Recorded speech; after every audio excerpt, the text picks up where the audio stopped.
नमस्कार, welcome back to my YouTube channel गावरानी कसल चवमध्ये मी पूजा तुमचं मनापासून स्वागत करते। आज आपण उपवासाचे फ्रेंच फ्राईज बनवायचे आहे। एकदम कुरकुरीत आणि खायला टेस्टी म्हणजे टेस्टीच। तर सगळ्यात आधी मी रात्रभर भिजत घातलेला साबुदाणा घेतलेला आहे एका प्लेटमध्ये काढून। हे उकडलेला बटाटा आहे बरं का, त्याची साल पण काढून घेतलेली। आता हे छोट्या खिसणीने खिसून घ्या किंवा हाताने सगळं मिक्स करून घेतलं तरी पण चालतंय, म्हणजे हाताने चिरडून घेतलं तरी पण चालतंय। मग हे सगळं आता मिक्स करून घ्यायचं आहे आपल्याला। नंतर ह्याच्यामध्ये मी ठेचून घेतलेला हिरव्या मिरचीचा ठेचा टाकला। ह्याच्यामध्ये दुसरं काय नाही बरं का, हिरवी मिरची आहे फक्त। आता चवीनुसार मीठ टाकून घेऊया आणि खूप सारं शेंगदाण्याचं कूट टाकायचं आहे। शेंगदाण्याचं कूट टाकून झाल्यानंतर हे सगळं मिक्स करून घ्यायचं आहे, म्हणजे एकजीव करून घ्यायचं आहे। बघू शकता जास्त काही मळायला लागत नाही, फक्त एकजीव करून घेतलं की नाही मग हे सगळं मळल्यासारखंच होतंय। थोडासा तेलाचा हात लावून घ्यायचा आहे।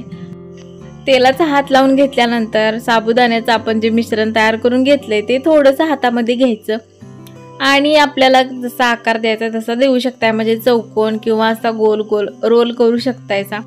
व्हिडिओत दाखवल्याप्रमाणे तुम्ही असे फ्रेंच फ्राईज उपवासाचे तयार करून घेऊ शकताय। तर चला करूयात, बघा कसं केलंय मी।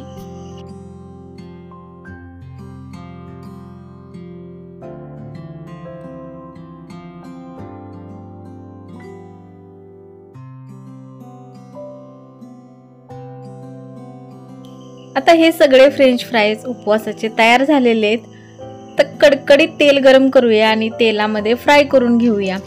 चांगलं खरपूस भाजून घ्यायचं, म्हणजे गोल्डन कलर आला पाहिजे असं तळून घ्यायचंय चांगलंसं।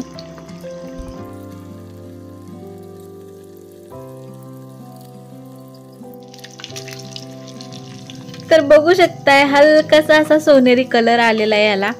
खूप टेस्टी असं लागतं आणि घरामध्ये सगळा घमघमाट सुटलेला आहे, याचा वास खूप छान यायला लागलेला आहे। तर तुम्ही पण ही रेसिपी ट्राय करून बघा। तुम्ही ह्याच्याबरोबर म्हणजे दही किंवा खोबऱ्याची चटणी बरोबर खाऊ शकताय। तर उपवासाची चटणी कशी बनवायची त्याची जर रेसिपी पाहिजे असेल तर ह्या व्हिडिओच्या डिस्क्रिप्शन बॉक्समध्ये त्याची लिंक टाकते।